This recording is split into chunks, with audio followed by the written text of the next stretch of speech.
kenapa saya sangat tertarik dengan China, ternyata China itu bisa menjadi pilihan lain, bukan pilihan selain sebagai alternatif, tapi melihat sesuatu dengan cara yang lain, kayak gitu loh.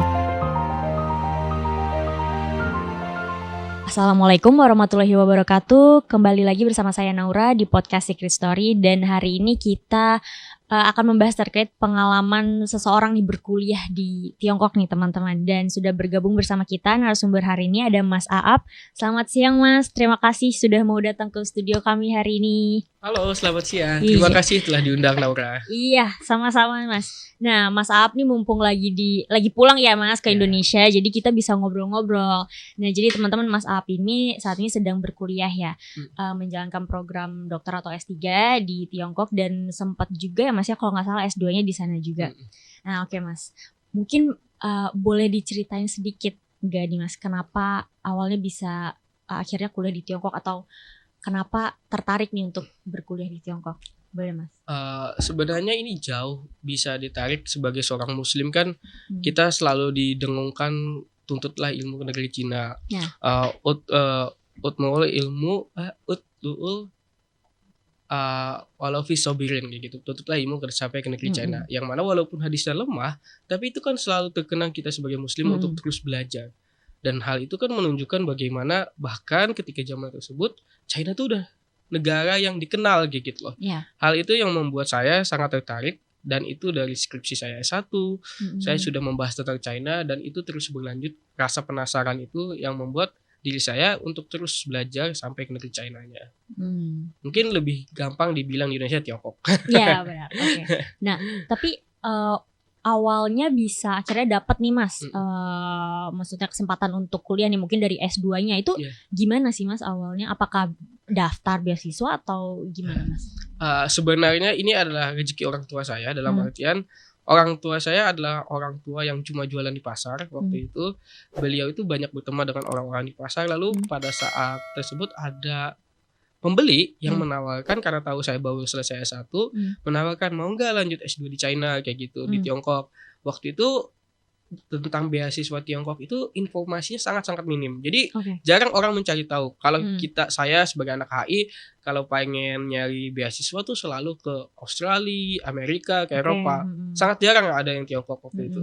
Lalu ya udah nothing tulus, saya coba-coba aja, saya ajuin berkas, rekomendasi dan sebagainya. Ternyata lolos beasiswanya, dan alhamdulillahnya beasiswanya itu penuh.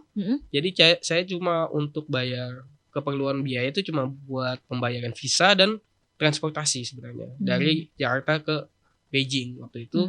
Tapi kota saya S2 adalah Changchun, itu berbatasan dengan Korea Utara. Itu S2-nya tuh Mas. S2-nya di sana. Nah terus nih lanjut S3 dapat lagi nih Mas beasiswa full scholarship juga. Full scholarship juga. S3 ini tingkatannya yang lebih tinggi beasiswanya. Kalau yang kemarin itu beasiswanya CSC namanya, China Scholarship Council.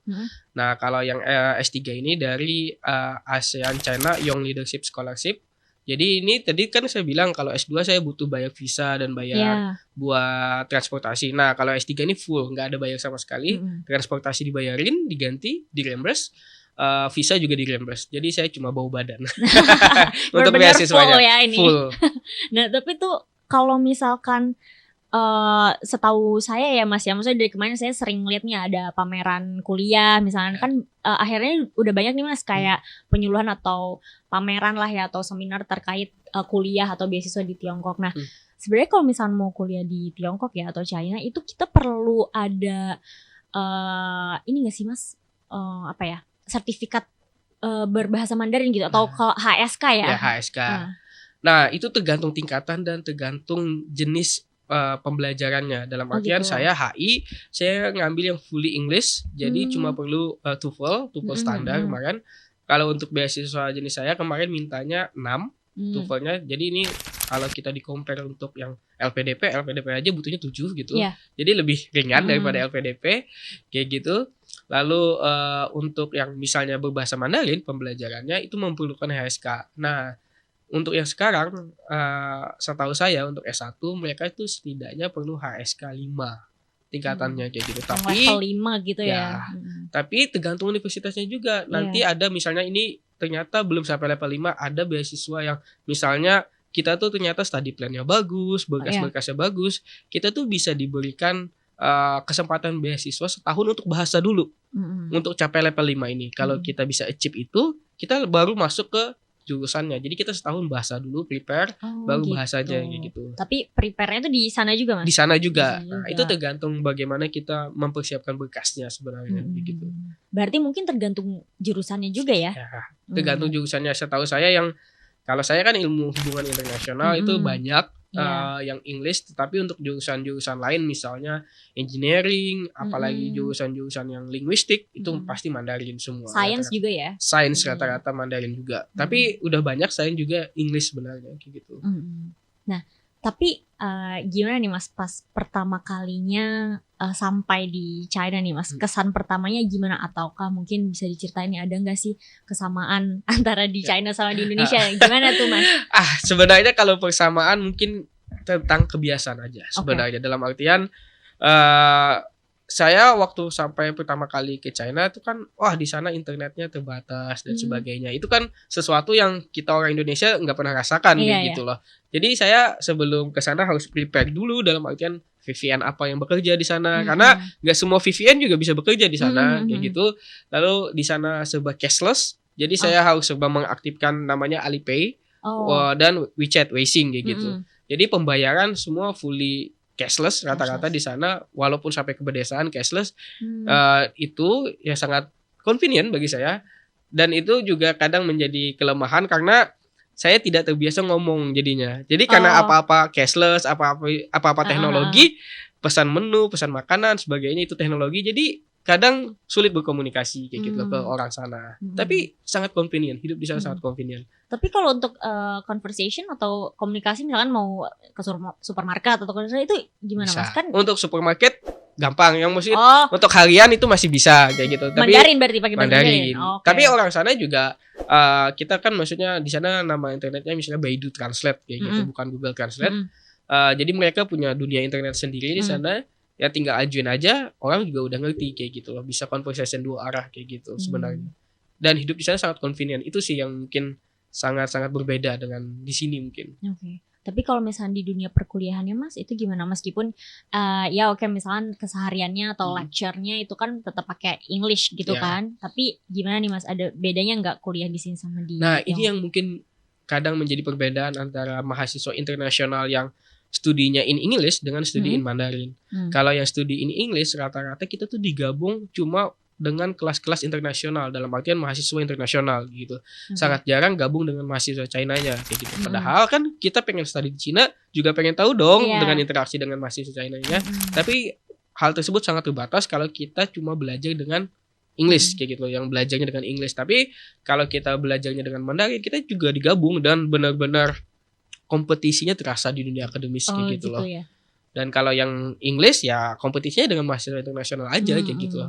Bukan dengan mahasiswa China-nya gitu. Dan ini yang mungkin agak berbeda kayak gitu loh. Berarti di sana sedikit nih Mas, maksudnya kelas yang bareng-bareng sama mahasiswa China itu dikit ya kalau yang studinya in English sedikit gitu. Tapi mahasiswa China sangat open to discuss karena mereka juga memiliki rasa penasaran, curiosity yang sangat tinggi, tapi mereka budaya belajarnya sangat-sangat tinggi.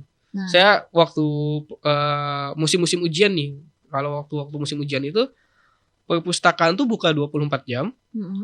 Itu mahasiswa tuh nginep buat belajar. Nginep di perpustakaan kayak gitu. Itu boleh? Boleh. Dan mereka tuh sampai bawa alat mandi gitu loh. Sampai alat mandi di perpustakaan, dan itu kan menunjukkan bagaimana rasa curiosity, rasa kerja keras mereka terhadap belajar itu sangat-sangat tinggi. Dan ini mungkin hal yang saya rasa tidak mungkin ditemukan di Indonesia. Sangat sedikit mungkin ada orang yang sampai segitu kerasnya untuk belajar kayak gitu loh. Iya, kasarannya ambis lah ya, ambis banget ya gitu. Karena mereka setiap tahun itu ada 26 juta orang yang ikut SBMPTN. Dalam tanda kutip namanya gaokao di sana. Bayangkan berarti setiap tahun itu ada 26 juta orang juga yang lulus. Dan berarti ketika kamu lulus kamu harus compete dengan 26 juta orang kayak gitu. Dan itu menunjukkan kalau kamu tidak kerja keras, kamu gak bakal bisa compete di sini gitu. Hal itu yang membuat mahasiswa China itu sangat-sangat keras belajarnya kayak gitu. Iya. Nah, tapi kalau misalkan pas kuliah nih Mas, atau pas awal belajar gitu, apa ya namanya, culture shock gak sih mas? Culture shock gak? Maksudnya kayak wah ternyata mahasiswa China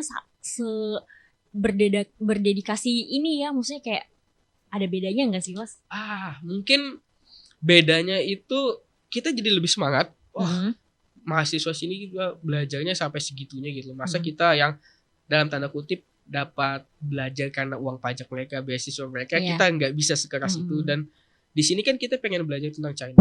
Kalau saya ilmu HI itu ilmunya sangat barat, cara berpikir, cara metodologi. Tetapi ternyata hal-hal kayak gitu nggak bisa 100% diimplementasikan di Cina. Itu culture shock. Dan saya mulai belajar lagi, memperbarui pemahaman saya tentang bagaimana ilmu HI, bagaimana tentang China. Apalagi saya ingin fokus tentang China-nya, saya mulai belajar tentang filosofi China dan sebagainya kayak gitu.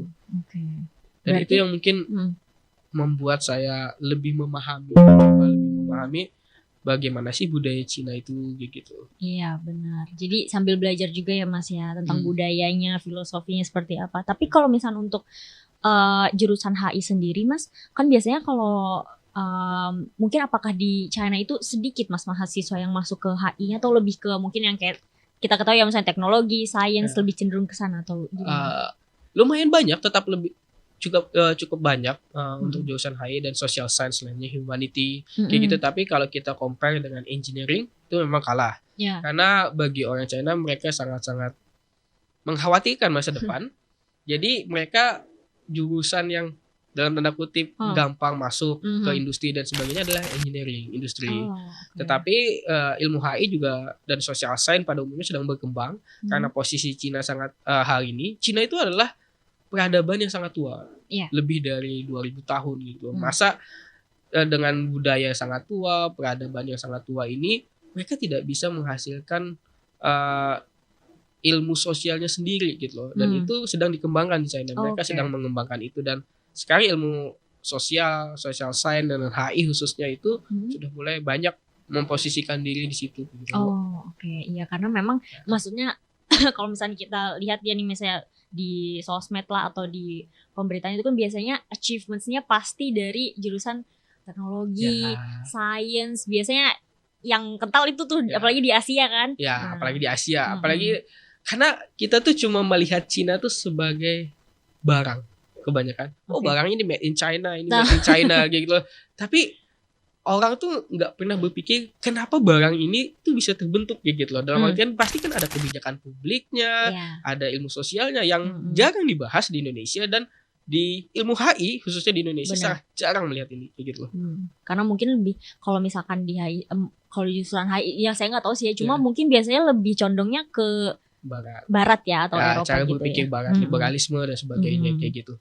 Jadi ya China itu sebenarnya bukan alternatif, tapi semacam ternyata ada yang bukan dari Barat doang gitu loh. Iya benar. Karena itu yang membuat kenapa saya sangat tertarik dengan China. Ternyata China itu bisa menjadi pilihan lain, bukan pilihan selain sebagai alternatif, tapi melihat sesuatu dengan cara yang lain kayak gitu loh. Dan itu yang membuat saya sangat tertarik sebenarnya. Jadi bisa memandang hal dari kacamata lain juga gitu ya Mas ya.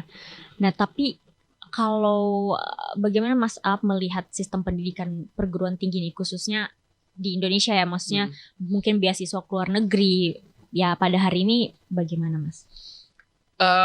Alhamdulillahnya mungkin hari ini kita tuh sudah terglobalisasi, informasi-informasi terkait beasiswa, teknologi dan sebagainya itu sangat terbuka luas, tergantung kita mencari tahunya. Tadi seperti yang saya kasih tahu, saya dapatnya dari orang tua saya di pasar gitu.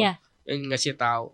Saya pertama-tama nggak nyari tahu sendiri, tapi orang tua saya tahu gitu lah. Ya udah saya ikut. Berarti kan itu menunjukkan adanya keterbukaan informasi gitu lah. Nah, sistem beasiswa di China ini mungkin kalau kita compare dengan negara-negara lain emang sedikit berbeda kayak gitu. Terkait benefit dan sebagainya. Tetapi menurut saya kalau beasiswa ke China itu sangat luas. Waktu saya pertama kali ke sana dari saya 2018 sampai 2020 di sana. Jadi waktu Covid saya di sana. Waktu Covid pertama kali. Jadi tahun tersebut dari 2018 ada perjanjian antara Indonesia dan China untuk mengirimkan beasiswa itu sebanyak 3.000 orang dalam 5 tahun. Untuk satu jenis beasiswa. Jadi setiap tahun itu setidaknya 600 orang Indonesia, dan itu cuma beasiswa satu jenis. Beasiswa ke China itu ada beberapa jenis. Ada yang tingkat provinsi, ada yang tingkat kota, ada yang tingkat institusi dan sebagainya gitu. Jadi sangat terbuka luas sebenarnya kayak gitu. Iya benar.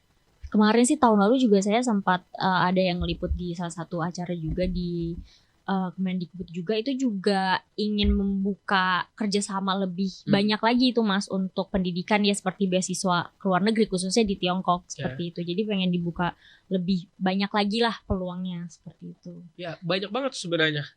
Kemendikbud semacam setiap institusi di Indonesia tuh, Nahdlatul Ulama, Muhammadiyah itu punya beasiswa sendiri kerjasama dengan Tiongkok. Jadi mungkin karena Tiongkok ini ada budaya komunisnya. Jadi mereka ingin berbagi.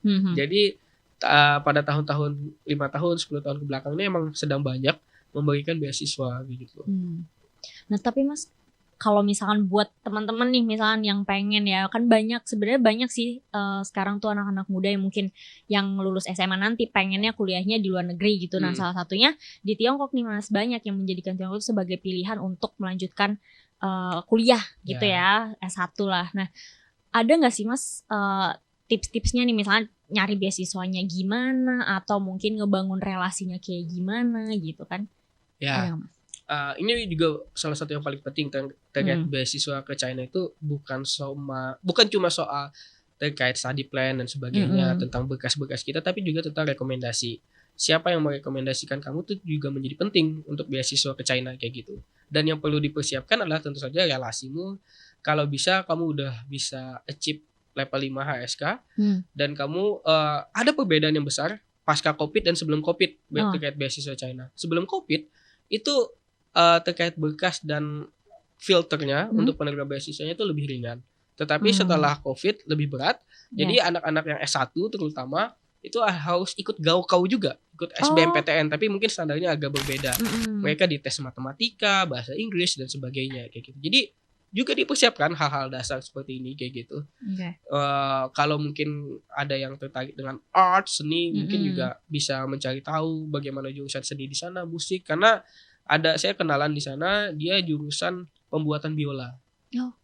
Jadi biola. Manufacturing musik kayak gitu loh, musik instrumen kayak gitu. Jadi mereka membuat biola dan sebagainya. Jadi dipersiapkan juga. Tergantung jurusannya. Jadi mungkin bisa cek di China Campus, ada websitenya kayak gitu. Nanti jurusannya banyak. Jurusannya tuh di Cina sangat-sangat spesifik. Yang bisa teknologi pangannya tuh yang jenis apa. Misalnya kalau di Indonesia ada teknik digantara kayak gitu, yang tentang pesawat. Kebetulan saya juga lagi daftarin adik ipar saya buat jurusan ini kayak gitu. Tapi di China tuh teknik digantara tuh ada berbagai jenis lagi. Ada yang terkait klasifikasinya ada klasifikasinya lagi. Ada yang jenis misalnya manufacturing pesawatnya, ada yang manufacturing mesin pesawatnya, ada yang manufacturing bagaimana teknologi pesawatnya. Dan itu kita harus mencari tahu kita tuh passion atau keinginan belajarnya di jurusan mana sih kayak gitu. Karena sangat banyak jurusan di China.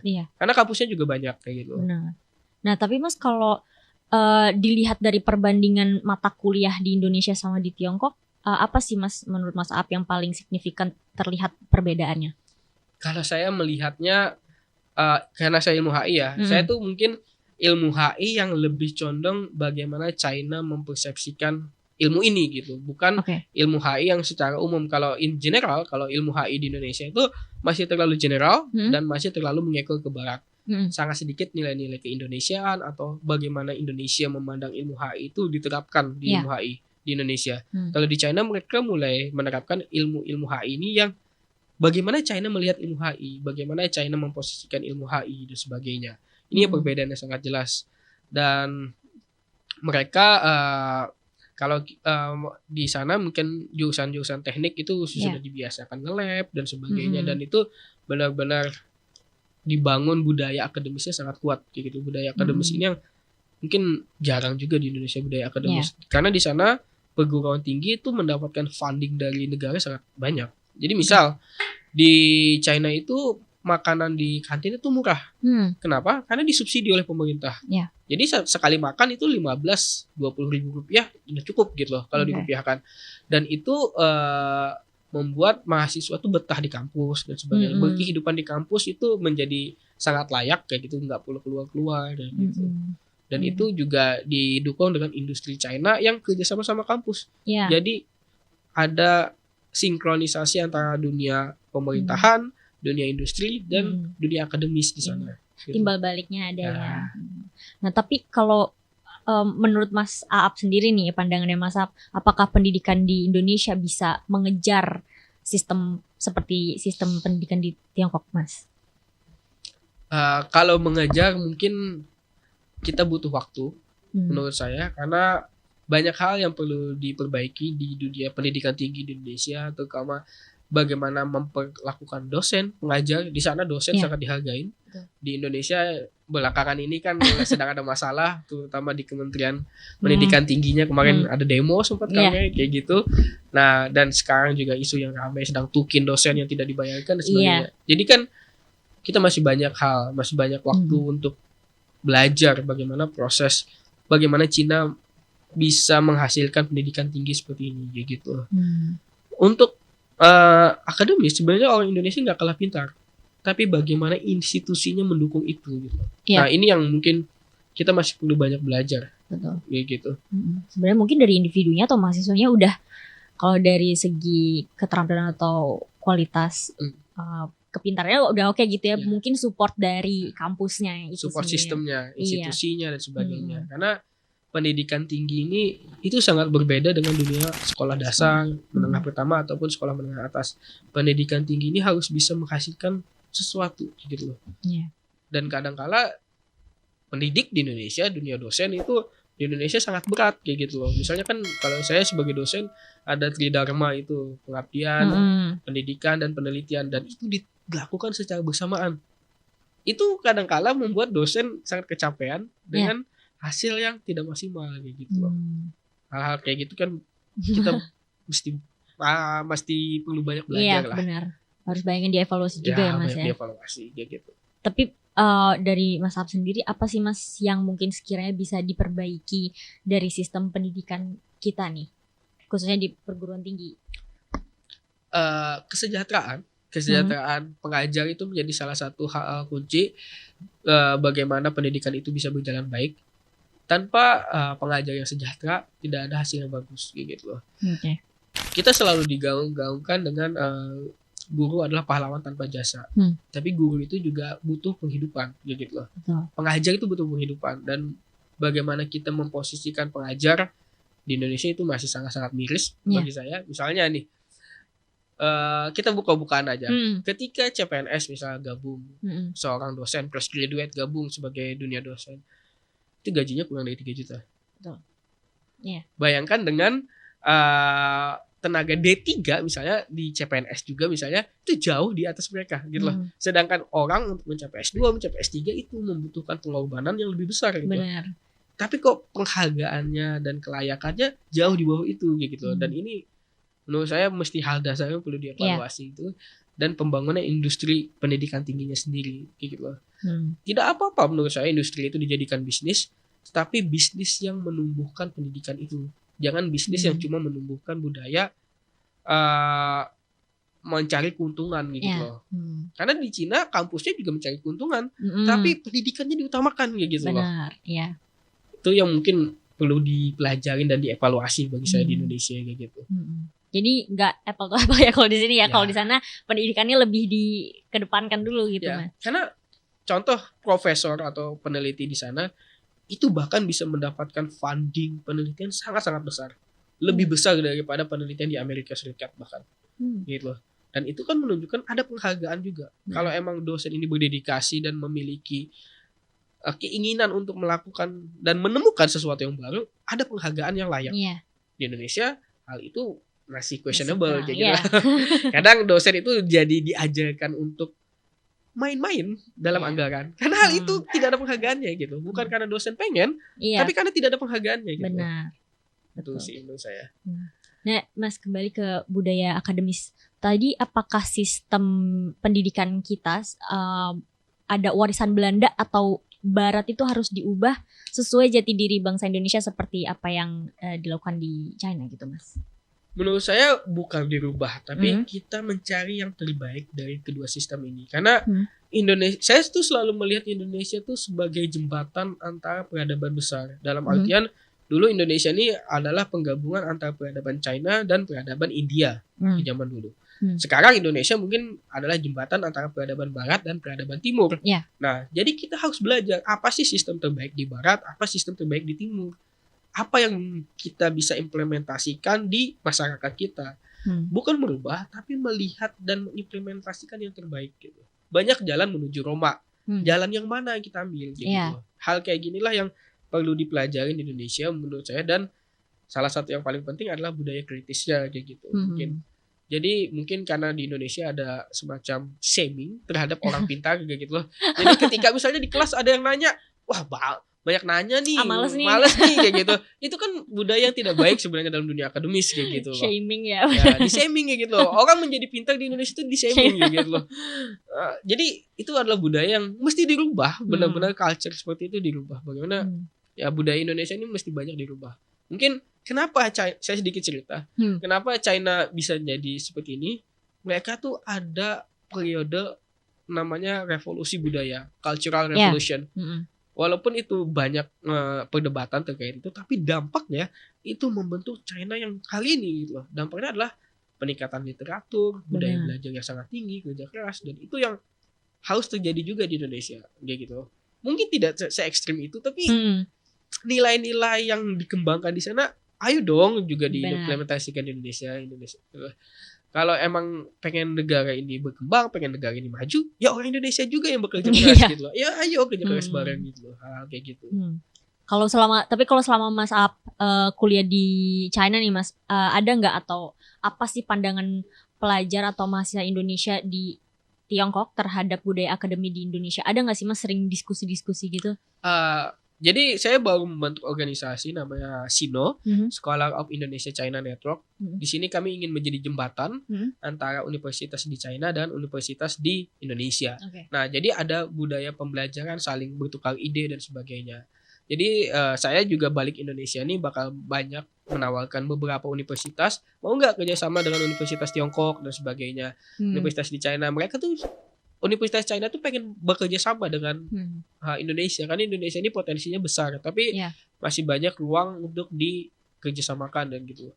Nah, sering diskusi-diskusi seperti itu, tapi kita kan bukan pemangku kebijakan dan jauh dari pemangku kebijakan. Kadang-kala ya sebagai akademisi kita tuh karena ada budaya shaming terhadap orang pintar tadi di Indonesia.